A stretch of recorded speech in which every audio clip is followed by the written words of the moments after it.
Donald Trump NATO छोड़ने की बात जोर शोर से कर रहे हैं और यूरोप के उन सहयोगियों को सजा देने का तरीका सोच लिया है जिन्होंने मध्य पूर्व के युद्ध में शामिल होने से इनकार कर दिया। बीते दिन डोनाल्ड ट्रंप की नेटो के महासचिव मार्क रुट्टे के साथ मुलाकात हुई, जिसे सामान्य कार्य बैठक के रूप में योजना बनाई गई थी, लेकिन ये जल्दी ही कुछ और बन गई।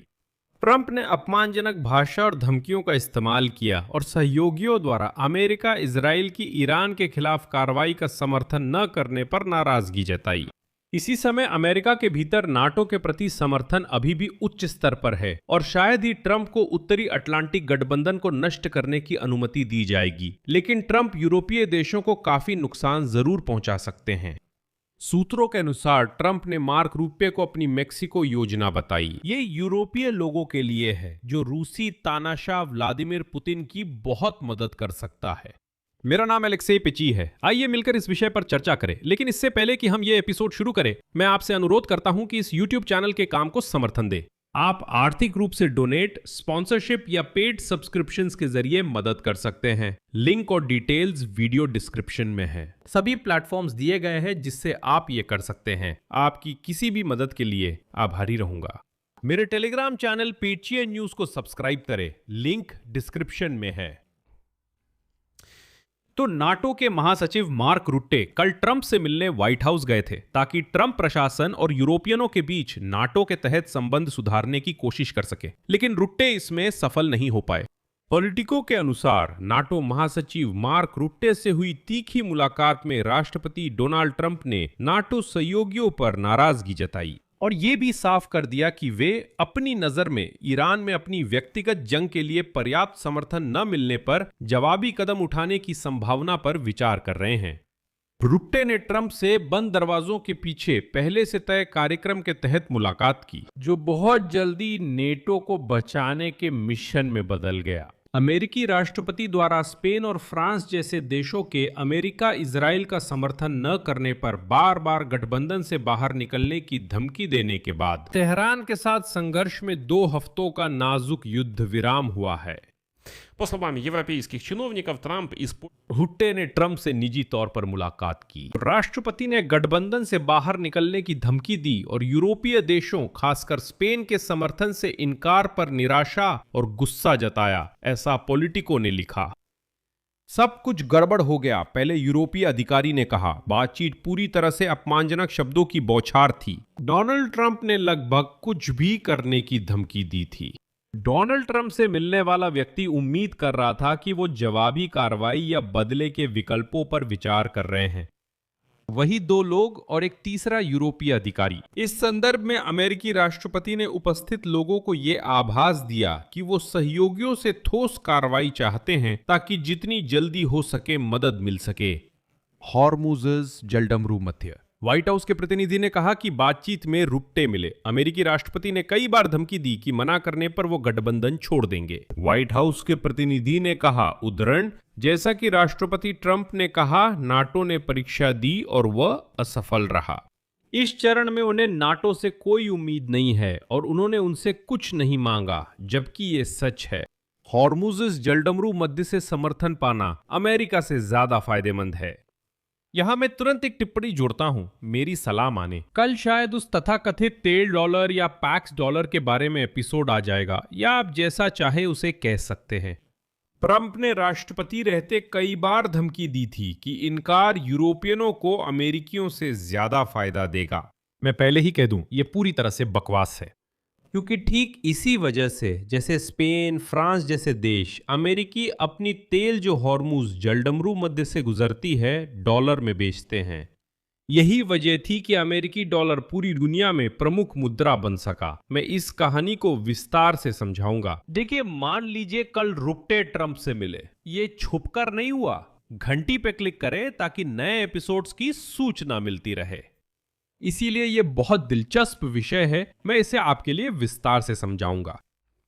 И вот после встречи с Рютте अमेरिका के राष्ट्रपति ने कई बार इनकार करने पर धमकी दी है। Spain, France, Israel.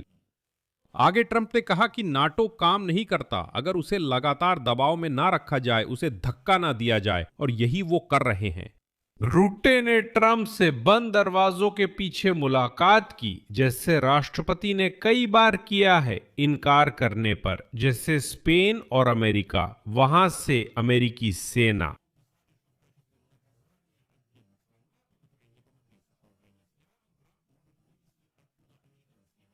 और ध्यान दे, उन्हें नेटो के दूसरे देशों में भेजना है, जैसे पोलैंड, रोमानिया, लिथुआनिया और ग्रीस, जो ज्यादा समर्थन करते हैं। ईरान के खिलाफ इस ऑपरेशन को लेकर मुलाकात की। अगर आपको समझ नहीं आया तो मैं दोहराता हूं, ट्रंप चाहते हैं बंद स्पेन और फ्रांस के साथ अमेरिका इजराइल।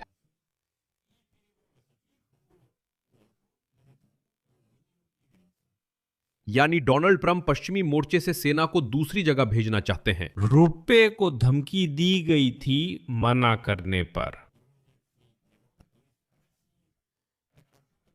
Не, это же, ну, наоборот, прекрасная новость. स्पेन और फ्रांस, मैंने रुट्टे से चर्चा की, और अगर रुट्टे ने सिर्फ ट्रंप का साथ दिया और कहा अमेरिकानो यूरोप के लिए खबरें। असल में विरोधाभास ये है कि पूर्वी यूरोप के देश अपने यहां अमेरिकी सेना तैनात करने में सबसे ज्यादा रुचि रखते हैं, क्योंकि वे रूस की सीमा पर हैं। रुट्टे ने नाटो में सबसे ज्यादा रक्षा खर्च करने वालों से मुलाकात की। पूर्वी यूरोपीय देशों ने कई बार बंद दरवाजों के पीछे समर्थन की धमकी दी है।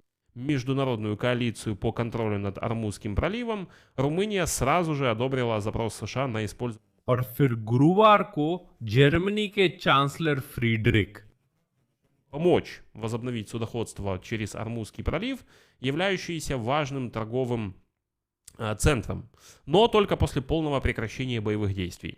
И вот в четверг канцлер Германии ट्रंप से मिले।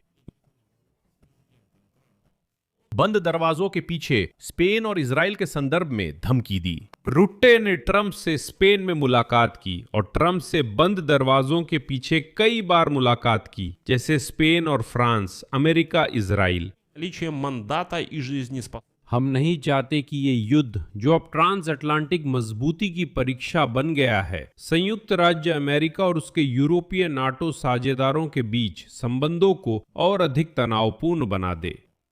बुधवार को फ्रांसीसी सेना के सर्वोच्च कमांडर जनरल फाबियन मोंडोन ने भी कहा कि पेरिस केवल रक्षात्मक सैन्य सहायता के विकल्पों पर विचार कर रहा है। पिछले एक हफ्ते के दौरान हमने विभिन्न देशों के अधिकारियों का स्वागत किया, जिन्होंने समुद्री नौवहन की बहाली के लिए शुरू की गई इस पहल में भाग लेने का निर्णय लिया। योजना बनाने का चरण आगे बढ़ रहा है, जिसका मुख्य उद्देश्य इस रणनीतिक रूप से महत्वपूर्ण क्षेत्र में समुद्री नौवहन की सुरक्षा को बढ़ाना है। पिछले हफ्ते, जैसा कि मैं याद दिला दूं, यूनाइटेड किंगडम के नेतृत्व में 41 देशों के गठबंधन ने नए प्रतिबंध लगाने और ईरान पर कूटनीतिक दबाव बढ़ाने के विचार का समर्थन किया, क्योंकि उसने सबसे महत्वपूर्ण जलडमरू मध्य को बंद कर दिया था। लेकिन उसने ये स्पष्ट कर दिया कि जब तक संघर्ष जारी है तब तक वो कोई सैन्य सहायता नहीं देगा। अंत में मैं कहना चाहूंगा कि डोनाल्ड ट्रंप कानूनी रूप से नेटो से बाहर नहीं जा सकते, क्योंकि इसके लिए सेनेट के 2/3 वोटों की जरूरत होती है। डोनाल्ड ट्रंप यूरोप में अमेरिकी सैनिकों की संख्या ज्यादातम नहीं कर सकते, क्योंकि दिसंबर 2025 में कांग्रेस ने एक संशोधन पारित किया जो यूरोप में अमेरिकी सैनिकों की संख्या को 76,000 से कम करने पर 45 दिनों से अधिक के लिए रोक लगाता है। डोनाल्ड ट्रंप ने इस कानून पर हस्ताक्षर किए थे। अभी यूरोप में 84,000 अमेरिकी सैनिक तैनात है, हालांकि ये संख्या रोटेशन के कारण बदलती रहती है। तो ट्रंप अधिकतम यही कर सकते हैं कि पैर पटके और यूरोप के अंदर ही सैनिकों को इधर उधर तैनात करें। यहां मैं विराम लगाता हूं। अपनी राय और निष्कर्ष इस एपिसोड के नीचे कमेंट में लिखें। चैनल को सब्सक्राइब करें, बेल आइकन दबाएं और लाइक करना ना भूलें। अगर आप इस YouTube चैनल को सपोर्ट करना चाहते हैं तो किसी भी डोनेशन, पेड सब्सक्रिप्शन या स्पॉन्सर के जरिए आर्थिक मदद कर सकते हैं। सभी लिंक और जानकारी इस वीडियो के डिस्क्रिप्शन में है। वहां साफ लिखा है चैनल अलेक्से पेची को सपोर्ट करें। आप अपने लिए कोई भी सुविधाजनक तरीका चुन सकते हैं। मैं आपकी किसी भी मदद के लिए आभारी रहूंगा। यही सब था। अपना ख्याल रखें। सबको अलविदा। जारी रहेगा।